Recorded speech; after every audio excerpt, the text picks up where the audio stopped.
క్రీస్తు యేసునందు దేవుని పిల్లలైన మీకందరికీ కృపయు సమాధానములు మెండుగా కలుగునుగాక. ఈ ఉదయం కొరకు ప్రభు అనుగ్రహించిన తన జీవపు వాక్కు మత్తయి సువార్త 13వ అధ్యాయం 11వ వచనం.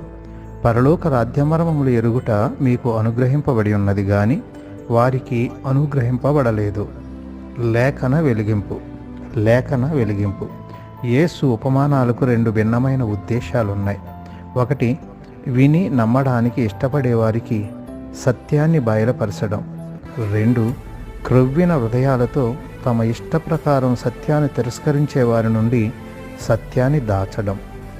దేవుని జ్ఞానానికి మానవ జ్ఞానానికి అపారమైన భేదం ఉన్న కారణముగా, మానవాళి పాపపు స్థితి కారణముగా మానవులమైన మనం పరిశుద్ధాత్మ వెలిగింపు సహాయము లేకుండా మన సొంతముగా ఆధ్యాత్మిక సత్యాన్ని పూర్తిగా గ్రహింపజాలమని మనం అందరము